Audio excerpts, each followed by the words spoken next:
Welcome back to Season 6 of Comic Book Nation, the only show that does it all for geek culture and the official podcast of Comicbook.com. I am your host, Kofi Outlaw, and with me today, I got my regular co-hosts, Mr. Matthew Aguilar, Janelle Wheeler, and Connor Casey are all with me. What's up, guys? How are you guys doing in the frozen tundra? Great. Surviving. Cozy. Video games, TV, movies, all puppies. Things, man. It's great. Oh, man, I forgot to put in my earphones. This is going great. Oh, all right. We got to get started. I got to put in my earphones here in a second, but we are going to be doing a lot today. We are going to be talking about the official premiere. I don't want to get this wrong. I've been warned against these fans, but the official premiere of Amazon Prime Video's Hazbin Hotel. We got to talk about the end of Reacher Season 2. Plus, we all got some stuff we may want to talk about. I'm bringing back an old segment for my longtime fans. This will be exciting. And we are going to get into some anime today because Dragon Ball Universe has put up something that we can all argue about. And so we are going to argue a bit, and that's going to be fun. Plus, we are the show that does it all for geek culture, guys. So as we've been telling you in Season 6, we've become an official, actual comic book nation. So we have a whole slew of programs for you every week. So in addition to our live show, our hub show every Friday, we have Matthew Aguilar stepping out with the poll list every Wednesday, where he goes through the biggest comics of the week and the biggest comic book storylines, and we get geeky on all of those. It is great fun. We've been loving it. Join us there. It grew out of this show, and it's a good time. Liam is still killing it with Riptide Radio, his Percy Jackson after show that we're finding out. Man, this kid has had his finger on the pulse. I think he has a line to the gods because that show is now officially bigger on Disney Plus than Marvel shows this year, which we could have made a whole topic. That'd have been, but congratulations to Liam, and he's taking a nice victory lap with that. So keep on rocking with that and check out Riptide Radio, all you Percy Jackson fans. We had our gaming team hop on this week and react to the new Indiana Jones and the Great Circle game reveal. So if you're wondering why we're not jumping on that, it's because we did a whole bonus episode where the gaming team kind of went into that, and we got into some of the initial thoughts about Indiana Jones, the video game, how they're presenting it, who's playing Indy, all of that. So subscribe to the Comic Book Nation podcast feed, subscribe to the Comic Book Nation YouTube page, because it's all going down. So all right, back up top, guys. We have some fun stuff to do today. We haven't done much news lately, but I felt like this was a good week where we could get back into some news with a Z. So, Janelle, you are our first news pundit. Tell us what's going on in the geek sphere out there. Yeah, we have a nice little interview up on our YouTube with a interview with my man, Vincent D'Onofrio. And in this, you hear him talking about the Daredevil series that is coming out that we have been so anxiously awaiting to hear more about. It's called Born Again. And he did reveal that they are not quite sure how many episodes they're going to be filming. Originally, when this was announced, they said, okay, it's going to be 18 episodes, which was to me very exciting. I was really looking forward to having a more in-depth series on Disney Plus because they tend to be quite short for my taste, honestly. And now he's just kind of going, I don't know. I really don't know how many episodes we're going to be doing. It keeps fluctuating. It keeps changing.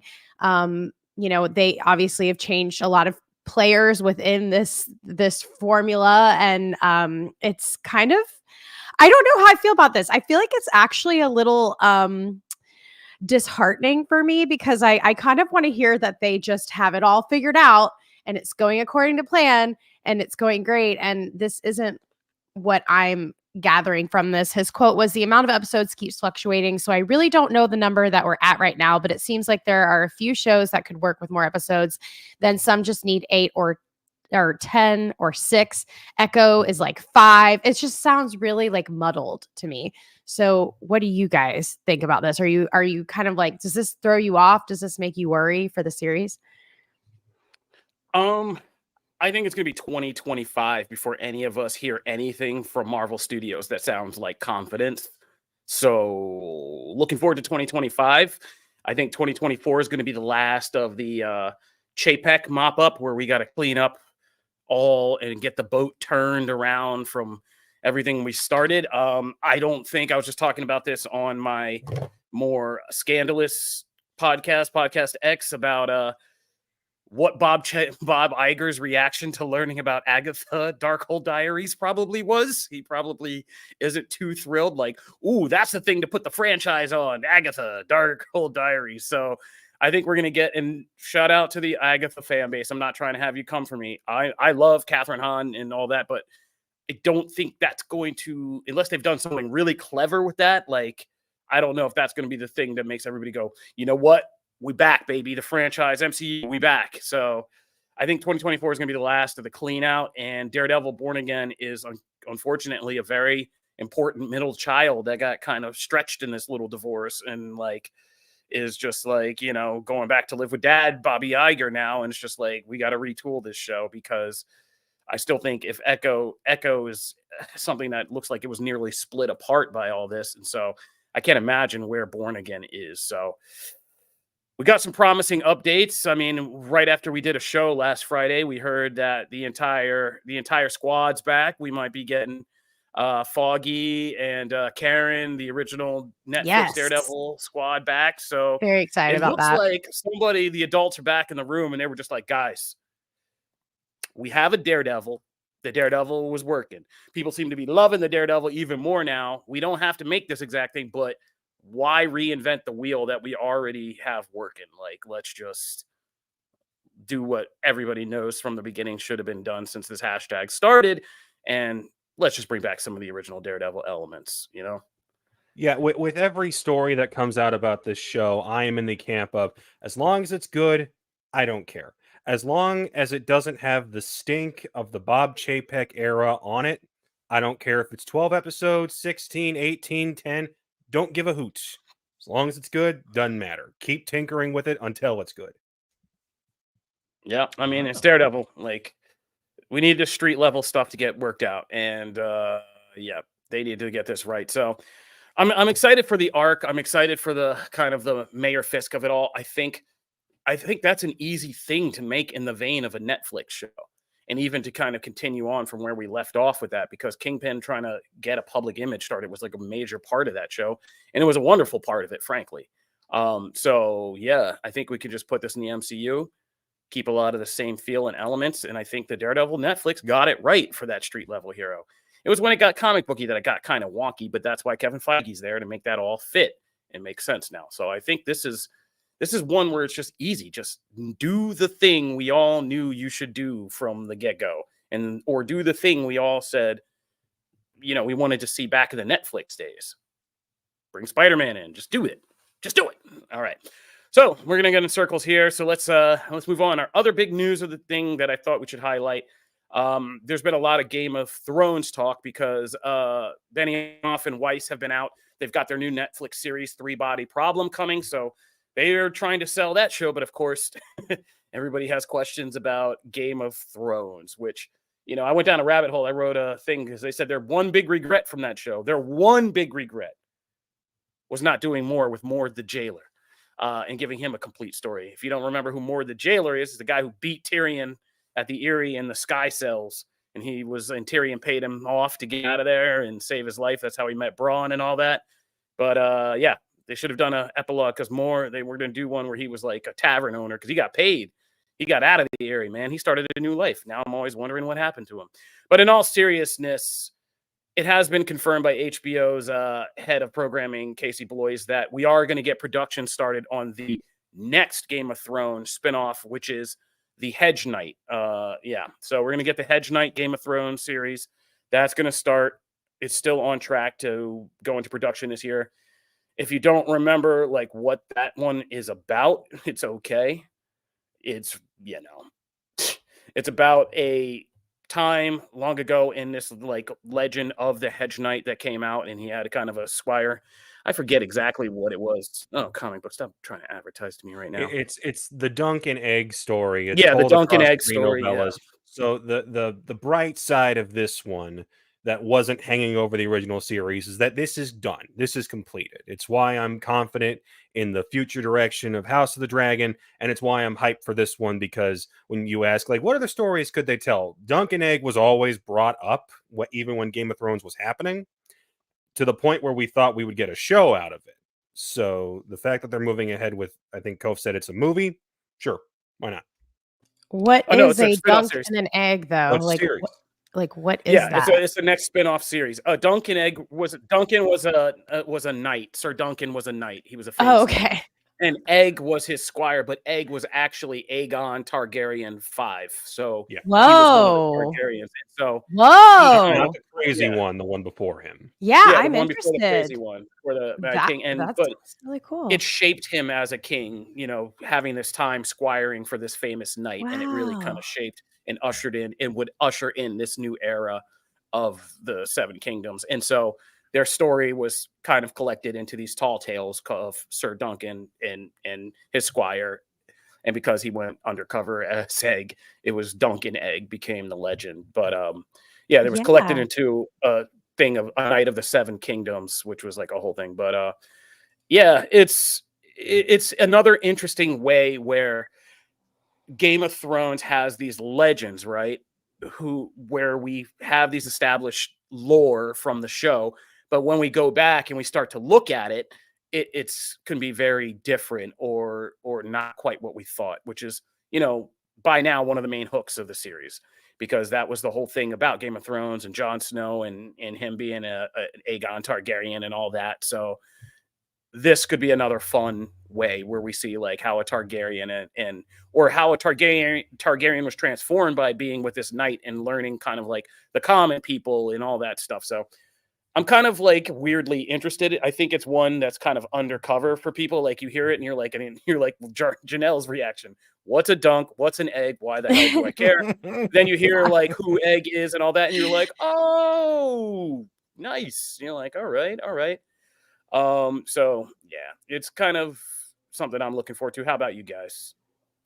Yeah, sounds really interesting. You kind of just sold me. Obviously, like I'm very biased. I love the Targaryen side of things. So anytime we have any connection to that, I'm loving it. But honestly, I'm not ready to let go of Game of Thrones in general. So the more content they give us, and as long as it's, rewarding and good, and like Connor said, with as long as it's good, like I'm happy. I was really scared of House of Dragon, and they really proved themselves with that. I love it. So yeah, I have a good feeling about this. And if you want some more connective threads, he was called Egg by Master Aemon, from the Night's Watch, the old guy at the Night's Watch that Jon Snow met. So he gave him the name Egg. So, and he turned out to be kind of one of the more kindly Targaryens. So could be an interesting story. So, or he could turn out to be a total psycho and just the legends were wrong, and we'll see. But yeah, Game of Thrones is still going strong. So that's it for our news segment. I had an ad break in here, but it seems a little early. So let's just keep rolling, huh? All right, guys, let's get into our main topic. I tweeted, I wasn't sure this morning. I have been inside all week, and there is a kind of a shining thing going on here. So I didn't know if I was on some weird shining or, acid-induced hallucination, or did I press play on Amazon's new series, Hazbin Hotel? Jury's still out. I've watched 4 of these things, and I'm no closer to figuring out the answer. Shout out to everybody from the Hazbin Hotel fan base who's tuning in to see with daggers, possibly to see what we say. I'm coming into this with little to no knowledge of this franchise. Connor Casey, this was on his most anticipated of the year. Can I just say, when you slacked me earlier this week and said, we are definitely talking about Hazbin Hotel on Friday, I went, okay, this either means he really enjoyed it, or I'm being called to the principal's office to be asked, what the hell did you make us watch? Oh, I hadn't even seen it yet. I just went online and I saw people like, I was just, I do some research for this show, and I just was like, okay, well, how relevant is this? Should I even be doing this? And yeah, there's a passionate fan base for this out there. People are ready for this show. So shout out to all the Hazbin hotelers out there. I don't know if you guys have an official fan base. I do not know. I'm coming into this cold, so I am just coming into like what I've seen. this was, I mean, I don't even know. I can't say if I like it or not. It's just so wild. Like, I'm still processing like what this show is, because I'm not a prude. Like, I love Harley Quinn and DC's Harley Quinn and adult animation, but this is like Powerpuff Girls and Harley Quinn had a baby, and it was just down in hell, and then it became a musical, and that's what we got. So this is like What one a of description. yeah, I mean, that's the best I can do in the moment. Like, It's accurate. it is so wildly out there, but weirdly like engrossing too. Like, by the fourth episode, I'm familiar with these characters and like the world of hell, and like I'm kind of interested in the world of hell that it imagines and like all the humor that it mines from it. And so it's kind of like disgusting. It's weirdly fun and funny. And again, like Harley Quinn, I think it has this voice cast actors who are just so committed. Keith David says stuff in this that I can't believe I hear from like Keith David's mouth. I was like looking down, doing work, and I just hear Keith David's voice say something. I'm like, what? I haven't felt like this since Requiem for a Dream. This is nuts. Like, and if you know with that reference. Yeah, so this is wild. I don't know how I feel. That's all I can say. This is kind of broke my brain after a week of being inside all week. Connor, please step in and tell me, like, how are you feeling? Let me cook here for a minute. Honestly, these first 4 episodes, this felt like a lot of what we've seen from Vivian Madrano previously on her YouTube channel. You get characters who are complex and flawed and damaged. They're in this version of hell that there's a lot of thought put into how it all works in regards to who's there and why and who's in power and who isn't. Their relationship to heaven, which as that pilot showed, is pretty messed up. And it's got music, and the art form is very distinct in its own. I thoroughly enjoyed this first 4 episodes. Is the pilot, the first episode, just a little too front loaded with exposition? Yeah. Does it kind of expect you to have already seen the original pilot way back on YouTube? Yes, very much so. But by that second episode, it really pulled me in with the idea that this is really going to work. My only thing is that it's the criticism I've always had with her shows, which is I love all the serious stuff. It's when it gets raunchy, and like Kofi, I am by no means a prude, but the raunchy stuff was honestly kind of a distraction from the, no, wait, go back to the angel stuff. I want to know what's happening there and what happened to Lucifer and where's her mother. All that stuff's interesting. And when it was doing the lighthearted comedy with like Serpentious, where it's like, I can't live without my minions. No one catch me. That was the hardest I laughed in the whole show. I laughed so much more at that than I did anything with Angel Dust, who is just, I don't even know if I can say the word of what his profession is on this show. But when it got to the raunchier stuff was when I was kind of like, okay, can we fast forward and get back to the better stuff? Also, the songs are good. So if you're confused about what this is, the best way I can describe it is, what if it was Foster's Home for Imaginary Friends in hell, and there's a Disney princess, and twice an episode we're going to get a musical number. Oh, you're muted, Cove. I said, sorry about that. I said, Janelle Wheeler, I am so curious how you feel about this. Well, when I got the slack that we were going to be doing whatever this is, I went, great freaking animation. Golly, they're making me watch all these. And then I started it yesterday, and I am absolutely hooked. Did any of you watch Owl House by any chance? Like, Owl House is like a Disney Plus thing. No, I haven't. No. Okay, so this is like an X-rated Owl House. And hopefully somebody in the audience will recognize what I'm talking about. It is everything I would want. It is super, super, like, I love the raunchiness. I love the adult content. It's like Harley Quinn's just gone bananas with cursing and content, adult content, and I love it. I live for it. I just found myself just crazy about these characters. I'm so curious about the heaven and the angels, and I got it. Like, Connor, I know you probably said like you needed to watch the original trailer. I obviously did not. I didn't even know there was an original trailer on YouTube, and I'm fine. Like, I totally understood. My favorite, honestly, was just her telling this backstory of like Adam and Eve and, Lucifer and all of these things. And I am so pumped about this. And I can't, like, I'm like, okay, who am I going to cosplay first? Because these girls have my color hair. And like, I love it. Yeah, I thought about you several times watching the main character. I was like, musical, Janelle's either really gonna love this or really gonna hate this. Because But either way, she's I gonna kind be of don't like like musicals. I Michael don't love Jordan. animation. Yeah, they nailed it. To me, crushed it. Like, I'm a fan for sure. Yeah, I know. I knew you were gonna be like, I took that personally either way, but it was a good personal. So to answer people's questions, if you're watching the live show and you're kind of asking questions in the comments, to answer you back, the first episode of Hazbin Hotel is free on YouTube. So you can go there and check it out. The other 3 episodes are on Amazon Prime Video, where the show will be kind of streaming permanently in a full capacity. But the first episode is online on YouTube for free. So you can go and check that out as soon as you hear this, pretty much, and figure it out. All right. So, Matt, what did you think? Because you're our animation guy, but I'm kind of always curious when we hit this kind of stuff, how you really feel.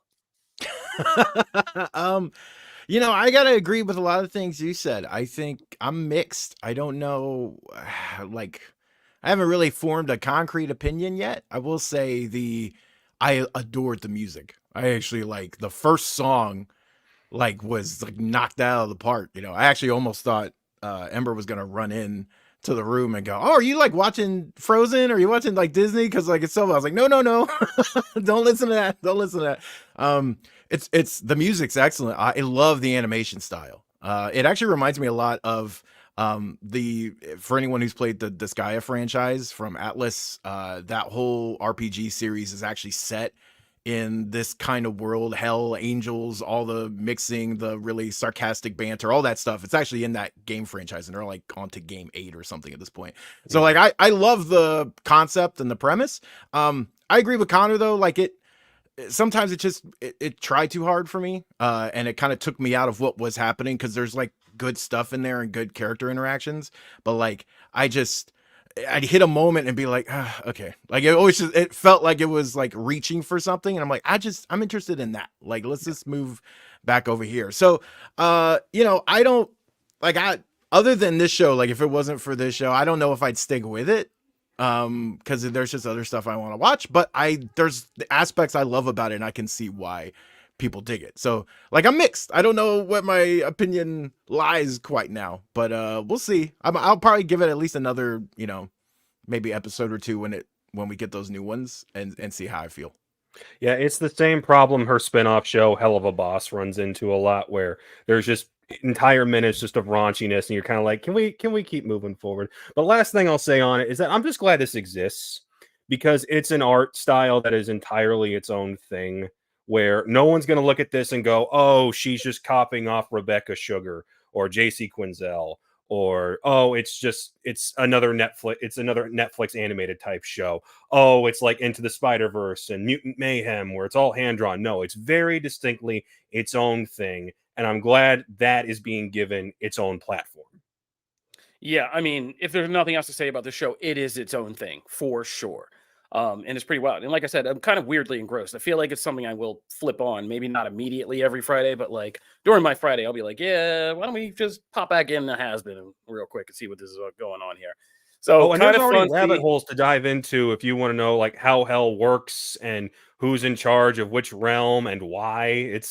There's already plenty of stuff you can deep dive into without waiting for the next episode.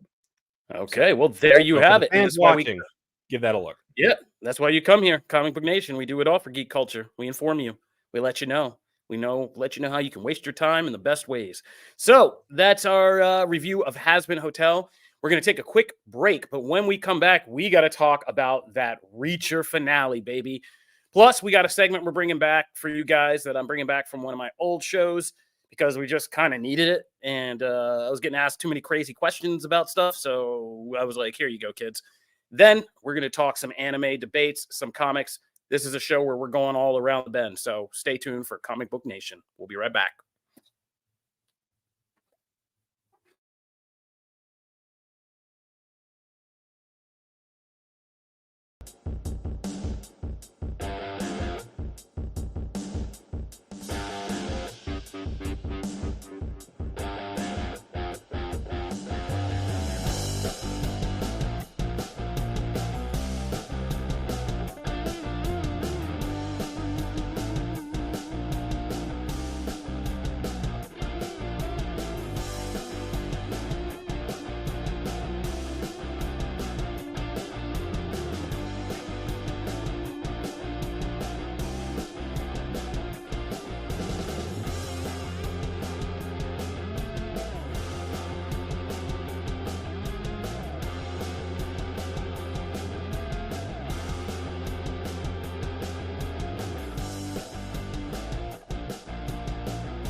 Welcome back to Comic Book Nation Season 6 and this latest episode where we have been talking about what's going on with the MCU Daredevil project, and we did our review of Hazbin Hotel, the new animated series that's now out on YouTube and Prime Video, so check that out there. Now, we got to talk because we've been big Reacher fans here since that show first premiered. We've been on top of Reacher Season 2, and we now have the finale of Season 2 out, streaming also on Prime Video. And man, this might be one of my, I think it is like one of my top new favorite shows just across the board. Like, Reacher is just such a solidly good show. And talk about, again, I know this was popping off in comic book Slack because I can't just, you guys talk too much. I can't follow this in written form, but you guys were right once I reread it like in the middle of the night. You're like, yes, Reacher is also like Hazbin. It's something you think could be such a derivative copy of so many other things, but it's established itself as its own thing. It's funny, it's witty, it's violent. There's heartfelt, dramatic depth to it. The actors and the ensemble that they form together each season has been really, really well done. And two different ensembles in both just really effective and carried by Alan Richardson, and I always forget the name of the actress who plays Neely. I now just call her Neely all the time. But yeah, those two at the center are the only centerpieces, and then everything else revolves around them. And we talked about how we liked the first season so much because of how they used the COVID restrictions in the small town to kind of really pull in those limited locations and still made a really effective whodunit. This season had a bigger budget, more scope, more movement around, but still very much enjoyed it. It never felt too big or too spread out. There were some great performances from Dominic Peruzzi. I know I just butchered his last name. Sorry, Dom. But and I just really enjoyed this. And Alan Richardson is just so great at being Reacher down to those. There's like a final, like, you know, it's not a spoiler that Reacher is going to go on. Season 3 is coming, but there's a scene near the end of this finale episode with him and Neely. And it's all kind of nonverbal communication where it just, again, this guy really gets Reacher. He really gets what Reacher will do, what Reacher won't do, and like where and how that all works and how his mind works. And it's just a fascinating character. And good, congrats to Alan Richardson. I don't know where better this guy could end after Seriously. so many trips down the line. So I thought it was a great finale, and finales can so often be so disappointing. But Reacher Season 2 just kind of solidly always does it. And I liked it, but that's just me. How'd you guys feel? Man, this is, I said it in that long Slack conversation, but this is already competing for my like best show of the year. Like, it's gonna take some good stuff to really like I just, man, there's so much that it improves on from season 1, which I also adored. I loved season 1, and I'm seeing in the comments too, like on the game, like I've seen a lot of people like who prefer the small town kind of, you know, discovering a mystery along the way that season 1 did, as opposed to this, where the mystery is rooted centrally in the character and his past. But I love both. Like, I actually, it's one of those rare things that like season 3 could take the season 1 approach and I'd be perfectly fine with it. Throw in some elements from season 2 to make that perfect combination, and like it just works. Like, Richardson is so good in this character that it doesn't matter what he does and what lines he delivers. I believe it. I totally believe it. And what I do like about this season is that he has a consistent crew. I love that. Like, he has that in season 1, but like it kind of changes along the way. And here, pretty much from like episode 1, he has some people that are right by his side, and they grow too. And they just get richer throughout the season. I thought the finale nailed, you know, the action aspects and also teeing things up for a nice season 3, which I'm very happy that Charlie told me they're already filming. So man, I just love this show. I'm so glad it's getting its flowers, because it really felt like people were buzzing about season 1 and really liked it when you talked to them about it. But like, there wasn't this overarching, like, oh my God, you got to watch Reacher.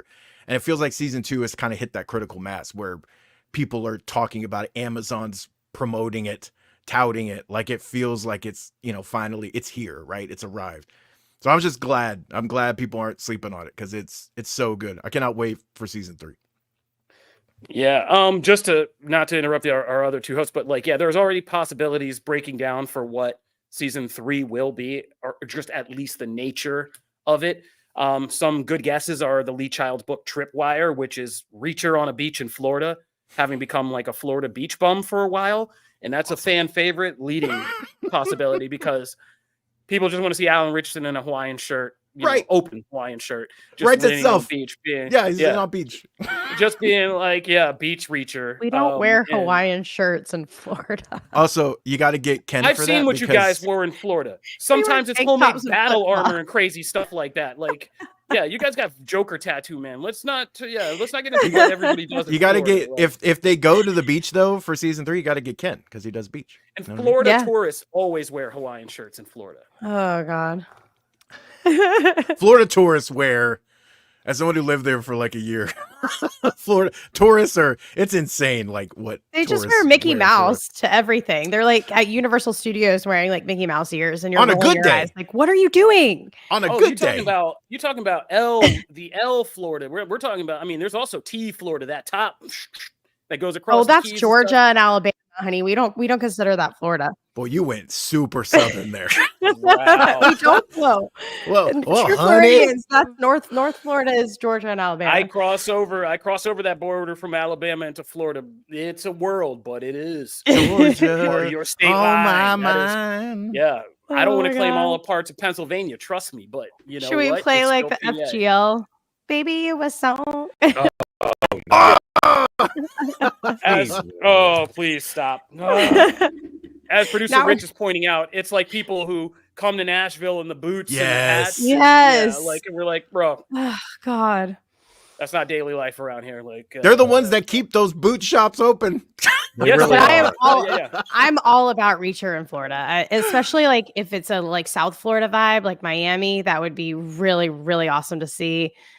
He would definitely stand out in that environment. But I am in love with the show too. I totally agree, Matt. To me, it's one of the best of the year. Hopefully, we're not like.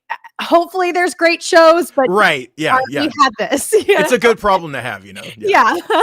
And then I do agree with all in the game in the chat. I prefer the small town aspect of season 1, but season 2 has done very good numbers on Prime Video. I agree with you on that. Like, I did like season 1 more, but that doesn't take away from me really liking season 2 as well. How do you feel about the same person comment that what people wear in Florida is bath salts and meth? I mean, depends on where you are, but yeah. Wow.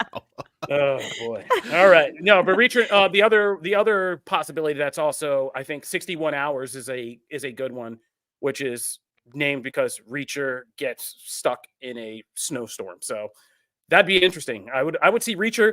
I mean, I guess I just want to see Reacher in extreme weather. Go everywhere. Yeah.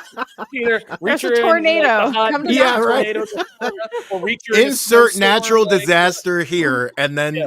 Reacher is there. air chested There's Reacher out there looking at the tornado, like, there's only one way this ends. Like, and like, yeah.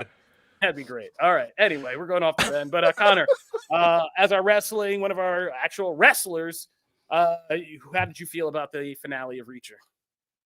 I'm sure I would love it, but I did not watch it. I don't Oh watch my Reacher. God, blasphemy! Oh, what? I don't watch Reacher. Season 6 hiring policies. Revisit. All right, let's go. Oh, way. Oh, We need you for the wrestling. wow. We need you for that wrestling bonus app. So you're still good. We still got you, Connor. Oh, come on, Connor. Stop running ads, please.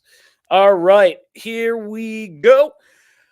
Moving right along, we are Reacher fans. Let's get into our next segment, which I brought back a long time ago before most of you even knew what the hell a podcast was or decided you wanted one. Me and my buddies at Screen Rant made a podcast called the Screen Rant Underground, and one of our segments was called Rants and Raves because we could never agree on what to talk about sometimes. And so we just said, screw it. Everybody gets your 1 or 2 minutes. You can either rant or rave about something you've been watching, playing, reading, whatever in culture. And after Matt this week was asking me about Law and Order stuff, I was like, look, man, I don't know. So here you go. Here's your thing. Now you get to cook. So we're going to go. Connor, I don't think, did you have something on here for your rant or rave? It's 1 or 2 minutes. Do. Everybody gets and cook for 1 or 2 minutes about something that we may not cover in this show, but you personally, you want to get off your chest. Yeah, let me cook for a minute on this one. So I have been playing Final Fantasy VII Remake. Nice. I have been catching up on Percy Jackson and the Olympians. Shout out to Liam Crowley and the great work he's doing on Riptide Radio. The 2 most successful YouTube videos on my channel are reviews of Invincible Season 1 and Scott Pilgrim Takes Off. Now, what all those things have in common is that they are not necessarily remasters. They're not necessarily remakes, even though one of them has it in the title. They're kind of redos. They are letting the original creator come back to something they made originally and basically get the chance to do it over again. They alter certain aspects about characters, the story, what have you. Basically, they're given the chance to make a second draft. Now, part of me is a little concerned about this. Now, obviously, if you don't want to watch something that isn't a remake, a sequel, a remaster, or a part of some massive IP, you're not going to be watching much of anything, especially this year. But I think of the old saying that art is not born, it escapes.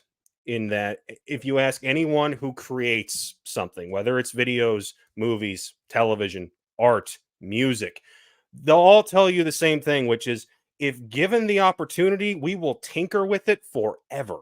We will rewrite, we will reword, we will retool things because we're never quite sure it's perfect. And it's only when an outside force like a deadline or an editor comes along and says, hey, now it's time to stop. Give us what you have.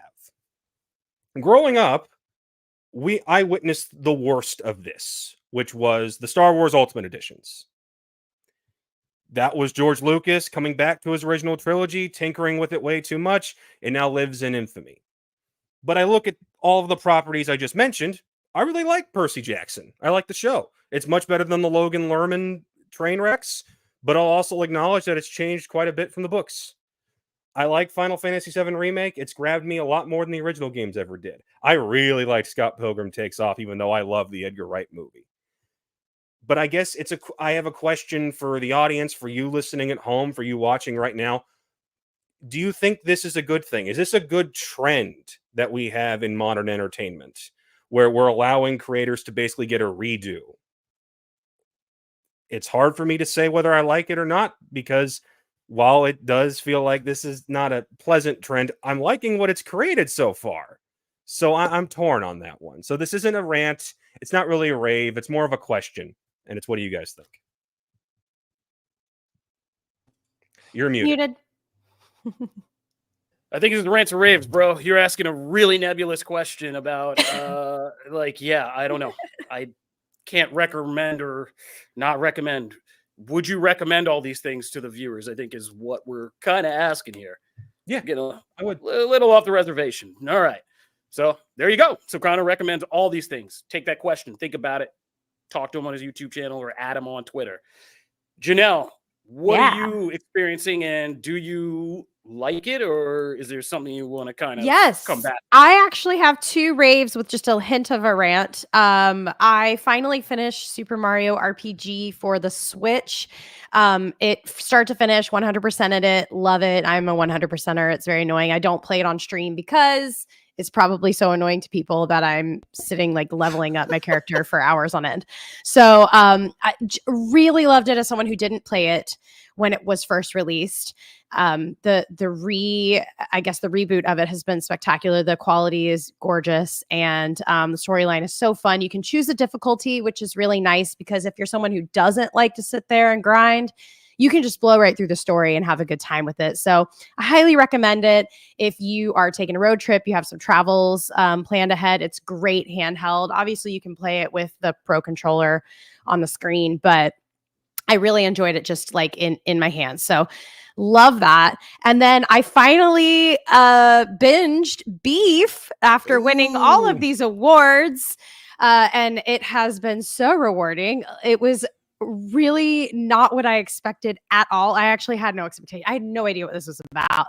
I'm not going to spoil it because it's pretty much like it all is aligned. But the fact that Ali Wong and Steven Yeun have both won at 2 different awards has just made my day. I'm really excited about it. The only rant I will give on this, with beautiful acting, awesome writing, like great storyline, the last episode is so freaking out of place and weird. I don't understand it. Like they should have, and I think that they could have ended it. Maybe not should have, because they're getting awards, but could have ended it 1 episode early, and had like a big pivotal moment happen during that episode. But you just got to watch it, and it is it's definitely like a winter binge. If you're stuck on a snow day, you can definitely watch all those episodes back to back. So loved it. Beef.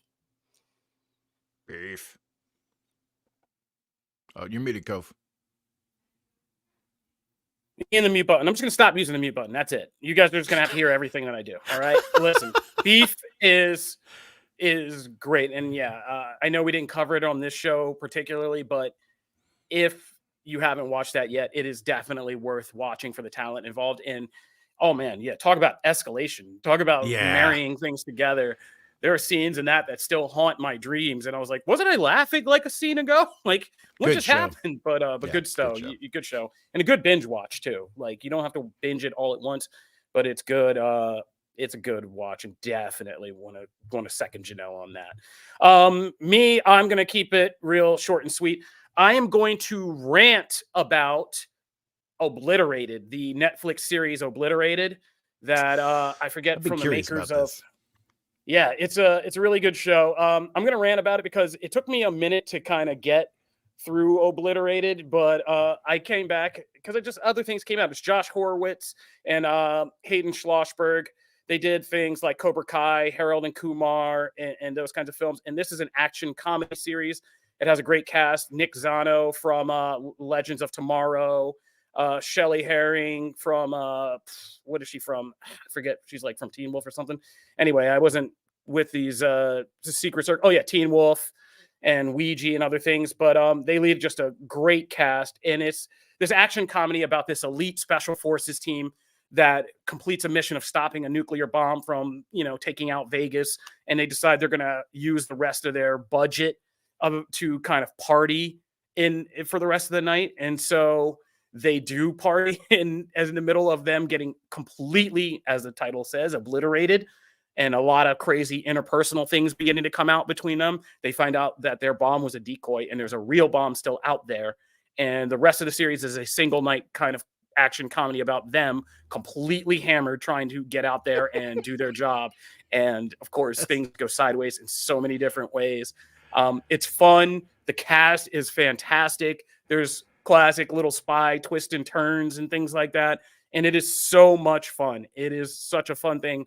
And like I said, it came out, and everybody, we did interviews here at Comic Book, came out November 30th, like around Thanksgiving. So then all that Christmas stuff hit. We all got lost. We started talking about Rebel Moon and crap when we really should have been focused on this.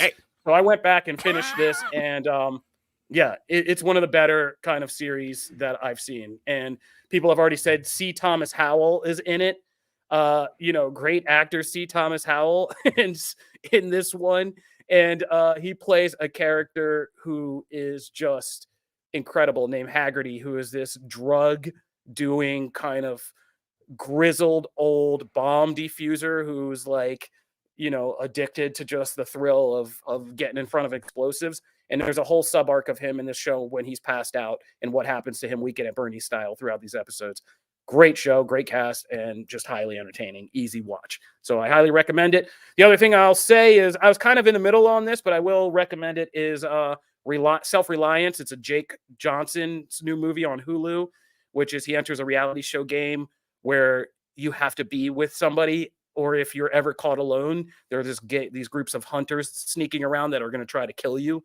And so he has to last 30 days and not get killed. And so it's about him as this kind of emotionally stunted man-child person having to play this game and actually figure out how to make connections with people and stay around people in 30 days. Anna Kendrick's in it. It's a weird movie. Jake Johnson and them do those dramedy movies really well, especially about like coming of age and maturation and lack of maturation and stuff like that.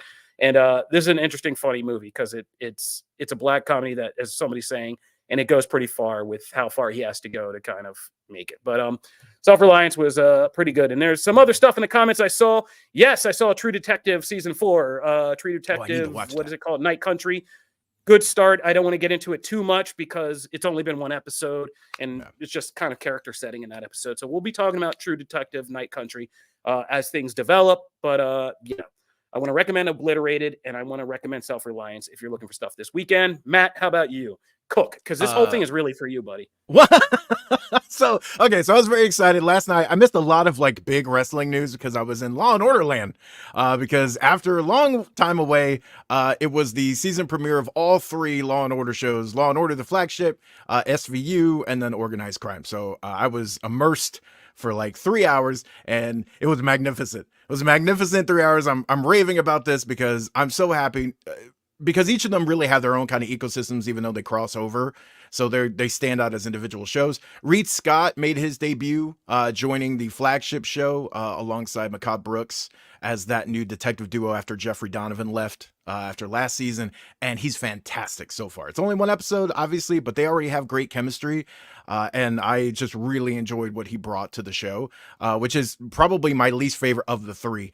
SVU, all the warm and fuzzies because Amanda Rollins came back and we got to see the baby, and then it also just like it just hits you in the gut because it's also a very powerful story about, that involves someone being abducted and you're heartbroken, and it does one of those classic Law and Order endings that is ambiguous and not everything's wrapped up. So that was hard to watch in some parts. And then Organized Crime is just thrilling from like beginning to end. Like Stabler Undercover is just magic. There was a huge heartbreaking moment at the end of last season that involved the death of one of the members of the team, and they deal with that.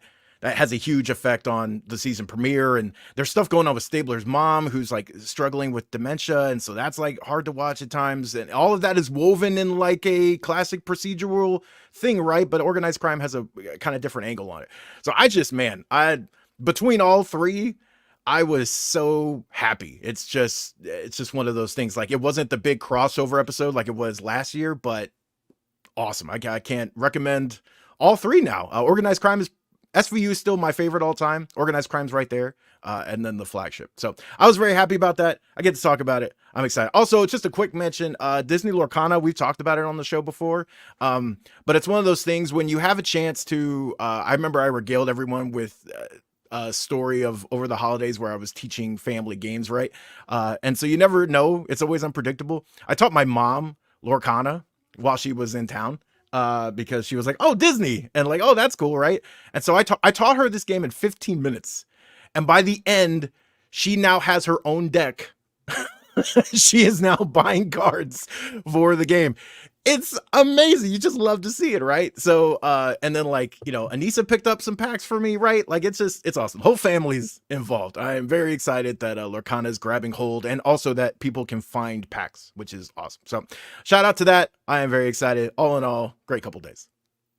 Awesome. This was all positive, man. Look at that. Positive. Except Connor has an existential question, which is tearing me up inside, but we'll come back to that later. Let's talk about the comic. We just want a quick mention because we have a whole end segment to get to, but right. I just want to shout out Wonder Woman, Tom King's Wonder Woman. Another issue. We pulled it from the pull list, but this issue was one that Tom King came on here and talked to us about. Go back and watch that interview. Great interview. But Wonder Woman #5 is a kind of it's really a more still issue. It's a setup issue for a battle that's coming. And it's Wonder Woman having some time with the Wonder Girls. And man, each of the Wonder Girls gets to shine in this. Donna Troy, Cassie, yes, and our girl on this show, Yara. Like everybody's in it. And I love what Tom King is doing with Wonder Woman, and seeing how this issue brought in the Wonder Girls and gave a kind of counter army to the bad guys was fascinating. And again, just shows me that King is really cooking in Wonder Woman's world, understands, loves this world. And I'm just really enjoying this series. That's all I got to say.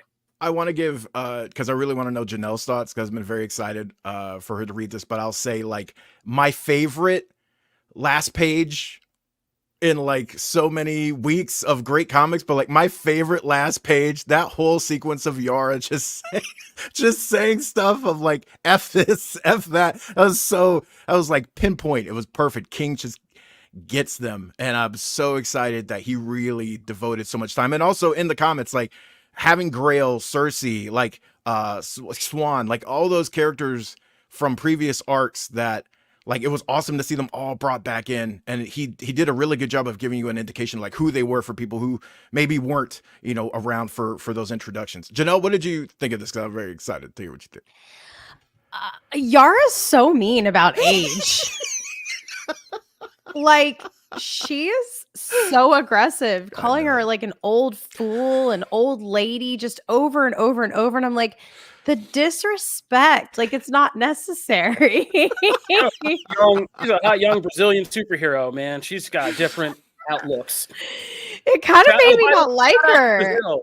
Shout out, careful. Shout out to our Brazilian audience. You guys have been holding us down lately. We love Yara. Yeah. I'm kind of mad at Yara. I just feel like she's really disrespectful. But other than that, it was very well done. And you're right. It is great to see each of these gals kind of have their spotlight and their shine. I just feel like if you're going to talk that much junk, you better be able to back it up. And you knew she wasn't going to be able to back it up. So I'm curious. Do you? Because we all love Yara on the show, but yeah. Of the three, because I thought this was a great introduction for people who don't know Cassie, who don't know Donna. I thought this actually did a good job of giving you some details on like who they are. Do you have a new favorite coming out of that? Like, who's your favorite of the Wonder Woman family of just those four? Oh, dude, that's really hard. Well, if you can't think of it now, we can do it on Twitter. Like, you can reveal it later. We can come back. Yeah, I can answer for myself, because this issue, I've always been kind of a Donna Troy hater. I feel like she's the weird middle, like too much like Wonder Woman, not enough difference. Like Cassie's different as Wonder Girl. Yara's definitely different. So I've always not liked Donna Troy, but this issue made me realize how much history Donna Troy's had, how much she's kind of woven into the DC universe, and in the fun ways. Like her Titan stuff is the fun stuff, and I got that through the show too. But like, yeah, her Titans time. I mean, she was the Wonder Girl of that era. So, she has our history, and I came out with new respect for her for trying to throw down at some gaming. Yeah, some Birdman. Put some respect on the name. I think I like Cassie. I think I like Cassie because I really related to like her chatter about like princess stuff, because I was less into the princessy stuff, and I just kind of related on that level, like the girly girl, go out play in the mud and stuff like that. So yeah, but also like I feel like I got to know Yara the most leading up to this, so it is nice to get a better handle on the other two as well. Awesome. Yeah. Well, all right, so well said. I think Connor, are you reading Wonder Woman? I don't think you read it. I'm sorry. I didn't mean to leave you out if you did. I didn't think you read it. I haven't read it. Okay. All right, no, it's all good. All right, so that was just a quick shout out we wanted to do. Go check out the pull list. We got other big comics that we talked about this week. It's all blurring together in my head. We did Cobra Commander, which was good, and the new Avengers timeline that's being explored in Avengers Twilight with one of our favorite writers, Chip Zdarsky. So go check out the pull list this week. All right, let's bring in our special guest because we rarely do it on here, but we're going to start doing it more. I'm bringing in one of our comic book anime correspondents, Mr. Evan Valentine. We got him in the background. Is he here? Did we have him? Valentine. Oh, he's not here yet. Oh, great. So we don't have Evan yet, but we're going to get Evan on here while we kind of set up what we're going to be talking about here. So this week on the anime side, we got this kind of big rumbling on the internet about something that was coming our way in the Dragon Ball Super universe, which was we were going to be getting a setup for a match that fans have been geeking out about for quite some time. So if you're not a Dragon Ball fan, I'm sorry, you can kind of drop off right now because we're about to get into this. But for all my anime fans, hang on. We're going to get into it because this is going to be a big event in Dragon Ball-ness, and we kind of want to talk about it. So when we get our correspondent on here in a minute, while I continue to stall for time, we are going to talk some Dragon Ball, but that'll be the end of our regular show. So if you guys are just kind of on here for the other stuff, this is Comic Book Nation. Make sure you subscribe, and we are on your favorite podcast platforms and on our YouTube page. For everybody who's still hanging out, we have him here now. Welcome to the show. Mr. Evan Valentine is back. Hey, thank you for having me. I'm so happy to be here for what will surely be one of the greatest discussions of 2024. I mean, dang, that's right. Build it up. It's so long coming, right? Like, so long coming. So, without further ado, what we're talking about today is Dragon Ball Super, the Dragon Ball series that is currently the main canon series. No anime right now, but it's been going on in manga for some time. But we've had a kind of long hiatus because Dragon Ball decided to veer into this retelling of the Super Dragon Ball Super superhero movie, a milestone for this show because me and Matt went out to an anime movie together. Me and we went on a boys' date to the anime movie, and it was Matt's first time. And Kofi fell asleep. I did fall asleep at one point, but not because Dragon Ball Super superhero isn't dope. It was just a time in my life where going out to late night screenings was hard. So I was doing a lot, and I fell asleep. But you didn't have to share that part. Thanks, Matt. Nice callback. But we are now, for the first time, really getting our official setup for a match in canon of Goku, the hero of Dragon Ball, versus his son Gohan. Now, if you're not an anime nerd like a lot of us up here, me, Evan, Connor, Casey over there quietly, nonchalantly, also murking out about this, is Gohan in Dragon Ball Z, the thing that really broke this franchise open as a worldwide hit. That whole series was largely about building up Gohan as the successor to Goku, the Saiyan, half Saiyan who would rise to power, surpass his father, and become the most powerful of them all.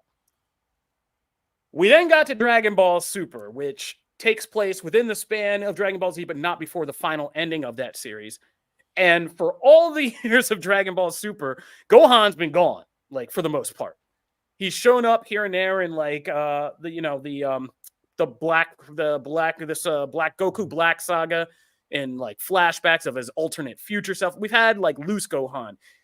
The anime did something different at least, and it made it exciting that when Gohan joined the Universe 17 for the Universal Survival bout, they had an episode where he sparred with his dad Goku to see where his powers were at compared to Goku, who had been jumping through like Super Saiyan to Super Saiyan Blue Red to Super Saiyan Blue, and had largely left Gohan behind. That's the last time we've seen these two come together. Now, just like comic books, in anime, a lot of lunchroom discussions are had about Goku as a father, or lack thereof, and there's a great joke in the latest chapter of Dragon Ball Super about that, and also who could truly be the strongest based on everything that's happened here, Goku or Gohan. Along comes Dragon Ball Super Chapter 101, which is this kind of weird epilogue between the end of the superhero movie and the beginning of this next chapter. For anybody who didn't see the movie, Gohan jumped power levels in that movie to a new form called Beast. Dragon Ball, really getting intricate with these power-ups and their names, but it's just called Beast. But the question, as always, is when Dragon Ball does this, how does this fit into the power hierarchy? Goku and Vegeta have been spazzing through different levels of power. Vegeta went his own route. He does Ultra, what's it called? Ultra Ego. Oh my God. Ego. Ultra Ego, yes. Goku has been learning the heavenly technique of Ultra Instinct and the various masteries of that. So how does this all stack up against Gohan and Beast? Well, Chapter 101 gave us the ultimate cliffhanger as Goku comes to find out. Gohan goes Beast, Goku appears, and it looks like we might get a sparring between father and son. Who you guys got? That's the basic premise of this whole segment. Who you got? Evan, you're the guest. We brought you on and dragged you out of bed for this. So what do you think about this? Do you think Dragon Ball is going to deliver on this? Are we going to get faked out on this? And who do you think should emerge as the most powerful from this little, what's going to be probably either a friendly sparring session or Goku trying to rein in Gohan? Either way. Ooh, loaded questions. I think that to start, for me personally, who I would be pulling for is, I'm a big Gohan guy, especially when it comes to Gohan versus his dad Goku. I think at the end of the day, if I were to really have to say who my favorite Dragon Ball character was, it would probably be a tie between Vegeta and Piccolo. I love them both. Don't make me choose. If when it came down to who I think would win in this fight, I think that when it comes to straight up strength, I think that more often than not, what we've seen during the superhero movie and a couple of nods in this latest chapter, I think that Gohan's beast form is maybe a little bit stronger than Goku's Ultra Instinct. But with that being said, I think that Goku's mastery of this form, as well as his martial arts skill, as well as what Ultra Instinct is at its core, I think that Ultra Instinct is it's kind of a perfection of fighting in general. I think that one of the things that Ultra Instinct is known for is the idea that you're subconsciously, when you're fighting against your opponent, your body is kind of taking control without you realizing what you're even doing. So I think that if Goku and Gohan are to fight each other again in the coming chapters, I think that Goku's going to kind of have an edge when it comes to the fight between the father and son. With all that being said, I'm really pulling for Gohan. I really do want him to win this, but if I had to put money down on it, I'd probably go Goku. I'd probably lean a little more towards the countless versions of Ultra Instinct that Goku has learned since the Tournament of Power. I think he's on, might be at a baker's dozen at this point if you've been following the manga. There's so many. But yeah, when all is said and done, when the smoke clears, I'd probably give it to Goku. Ooh, okay. Ooh, the Gohan hive is now getting riled up. Connor, we rarely get to hear you cook about Dragon Ball. What do you think about this matchup? So it's probably going to go to Goku, not just because it's called Dragon Ball and in the end Goku always wins. It's because how these two power-ups are being presented. Beast Gohan is very nebulous in what it actually is. The movie kind of explains it. The manga also tried to explain it a little bit. I still feel like the jury's out on just how strong he is with it and how it affects him during a fight. I do like how in this new chapter, he's able to turn it on right away. It doesn't need to be a long power-up process. There's no great mystery behind it. He can just do it. That being said, they keep tinkering with Goku's Ultra Instinct thing to the point where in the last saga, they flat out said, yeah, I'm not going to do the silver white hair thing anymore like I did against Jiren. It doesn't work for me. The halfway version where his hair is still black is actually kind of his preference. So all the artwork of the father and son, white hair versus white hair, it's actually a misnomer because it's not what Goku actually wants to do. And I see Evan shaking his head because he's with me on this. I think Goku gets the win nominally. And I think if anything comes from it, it's that Gohan hasn't quite figured out what this is and how he can use it properly. I will just say this. The big complaint with Super amongst its earlier chapters was that it was the Goku and Vegeta show and everybody was kind of in the background. I think Super Hero went a long way into making the rest of the cast feel relevant. You gave Piccolo that orange boost. You gave Gohan this new technique. More characters are becoming more prevalent in this story where it's not just, wow, the power gap is massive between the big two and everybody else. But as for this fight, Goku gets the win. Oof. Okay. All right. We got two Gokus. Oh man, I feel like at the beginning of the last Eagles game. Oh boy, and we all know how that turned out. Though. So I think I don't ever trust Dragon Ball to do anything solid. That's me. I never trust Dragon Ball to do anything solid. So I think it's going to be a kind of cop-out draw, but with conditions. I think Ultra Instinct allows Goku to, like you said, it's this kind of mind state thing where you're supposed to be serene and kind of calm. And it's that old Zen kind of martial arts mentality that in the midst of great stress, like the calmness is the antithesis is like the greatest power to, accessing the greatest fighting forms. So I think that'll play its own role in teaching kind of Goku more about that. I think Gohan's beast mode and what makes Gohan better is the sudden unpredictable surges that come from this kid, where you don't know these moments. Like when he flips out against Cell originally and goes Super Saiyan 2, that's a jump that like nobody saw coming, like that this kid was going to make. Same thing with Beast against Cell Max. It was an echo.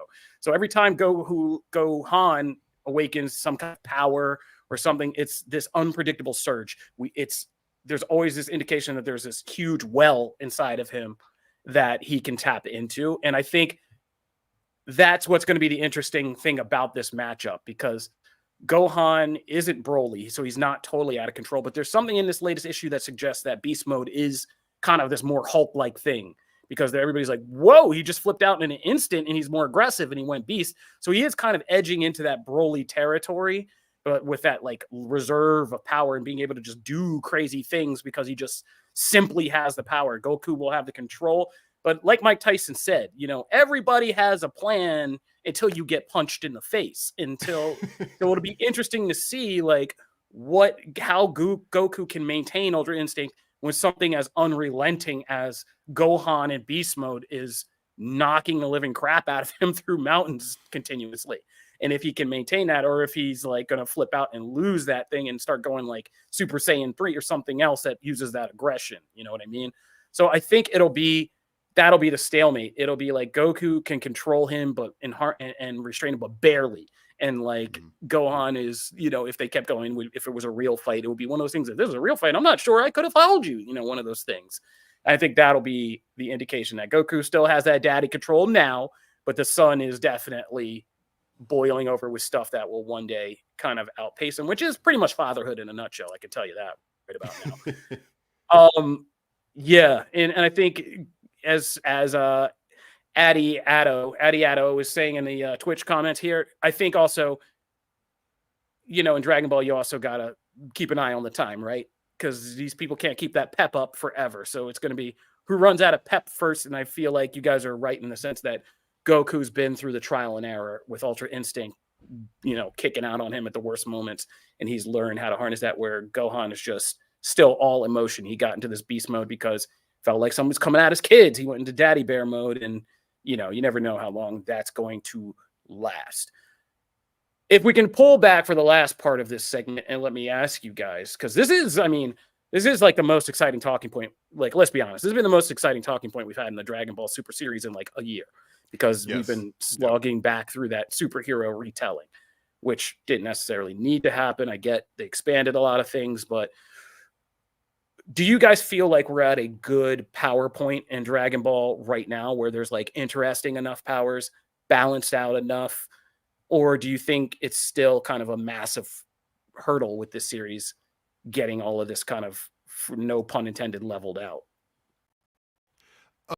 I'll start by saying that one of the things that I really love about Dragon Ball Super right now, and it has its faults. I think that nobody's gonna really dispute that at this point. I think that like when you compare it to Dragon Ball Z, it doesn't hit the same heights. I think that it still follows a lot in the footsteps of that original series. Like even Gohan becoming Gohan Beast was kind of a reflection of him becoming Super Saiyan 2 when he was fighting against the original Cell, things like that. There are aspects of this current arc that I am super excited for. Most predominantly, I love the decision to bring Frieza back. I've been a huge proponent of it. He was the best part of the Tournament of Power. Backstabbing people was such a good aspect of that. He's an amazing character to have there. And the idea that he is the new strongest being in the universe is a very interesting hook. And I really, really hope that they dive into that. That's one of the things that I'm really looking forward to. And kind of like, as you know, Connor and Kofi, as you kind of said and alluded to, the idea of being able to give Gohan and Piccolo these new transformations is such a breath of fresh air. I know that retreading the superhero movie in the manga was, yeah, it kind of felt like, you know, can we just get to new stuff? And maybe like the superhero stuff with Goten and Trunks wasn't like the stuff that people were looking for. I think that with this new arc where they are potentially going in the future is really exciting to me. I don't know what's coming next. We don't necessarily know as Dragon Ball fans what is going to happen next. And I think that that's kind of refreshing. Me personally, I'm hoping that we get another big tournament where we are able to see maybe Frieza at the top of it, and we kind of see where it goes from there. I'm excited for what they're doing now. While I do think that some of the power level stuff is, at a certain point, it's just like, okay, they can destroy universes by sneezing at this point. But I'm excited to see where they go with it, and I'm looking forward to see what they do in the near future. All right. Sorry, Connor, go ahead. Well, I think that the whole Black Frieza thing is interesting. It's what you do with him that's really going to determine whether or not this matters or not. If it's just, hey, I'm stronger, Broly, Vegeta, and Goku come at me, and that's it, well, then it's just the Moro arc again, and then we're not as intrigued. What I would love is for them to start diving back into the other universes that were introduced in the Tournament of Power, and the angels and that hierarchy that was very clearly in there. I think I remember there was reference of a universe that had already been destroyed that we're all just kind of like, wait, what happened there? Why aren't they here? What's happening? I would love for Frieza and our main cast to be dropped back into Universe 6 and have a big conflict there, because there were so many characters introduced in that specific realm that I went, man, I just want an arc with Hit. Just superpowered Hitman, bring it on. The smaller version of the Saiyans, that sounds like fun. Shake up the formula a little bit, because the other big complaint is, hey, we're just kind of going through the motions. We can't really escape the shadow of DBZ. That would be something different by placing them in an entirely new environment. Yeah, I think we're long overdue. I think a lot of that that Tournament of Power arc was the freshest thing we got from Dragon Ball in years. And I feel like I'd be disappointed too if Frieza was there. Frieza knows all this stuff about alternate universes and conquering more than just one now, right? So I think Frieza during the Tournament of Power kind of alluded to wanting to be able to do things like conquer more than one universe. So I'd be disappointed if we didn't go there and we just went back to a standard Dragon Ball fight. At the same time, I don't think we've ever had a Gohan versus Frieza serious fight, have we, in this series? Mostly Like just Frieza toying with him back on Namek. When he was a boy on planet Namek, that's it, right? Like, that doesn't count. So I think I want to see Gohan throw down with Frieza. That's at least one novelty I would love to see. Just he does one-shot him in one of the movies, but that doesn't count, unfortunately. Yeah, no. Yeah, so I want to see a Gohan versus Frieza battle, because we haven't seen that in a while. But yeah, other universes, there's so much that they did with the Tournament of Power that I feel like we haven't been getting back to, that is so rich. So yeah, man, I'm with you guys. Chapter 102 of Dragon Ball Super is going to be a hell of a thing, I think. And I think we'll be back to kind of see where the dust settles and see where all of our little predictions landed. But yeah, this has been fun kind of nerding out with you guys about some Dragon Ball. Do you guys have any party thoughts before we get out of here? Connor, you? I'm still nervous about Daima, but we haven't heard anything more about it. And Evan knows that. Yeah, that's right. Oh man. I feel confident that Daima will at least give us some good animation. I mean, like at the end of the day, there is some cool stuff that we saw in the trailers. Yeah, I'm optimistic about Dragon Ball Super's future. I'm looking forward to see what they do with all the new pieces that they've put on the board. And yeah. All right. Yeah, Dragon Ball Daima is such a like Dragon Ball. Is it Dragon Ball Daima or Dragon Ball Super Daima? I forget what it's. Was it just Dragon Ball Daima? Yeah, that's such a different, oh my God, topic of discussion. But we do have an excellent trailer breakdown for that. So go into our Comic Book Nation YouTube page and check that out. My earphones are out of power, so that is a great time to end this show. This has been Comic Book Nation, Season 6. Please subscribe on your favorite podcast platforms, Spotify, Apple, all that stuff.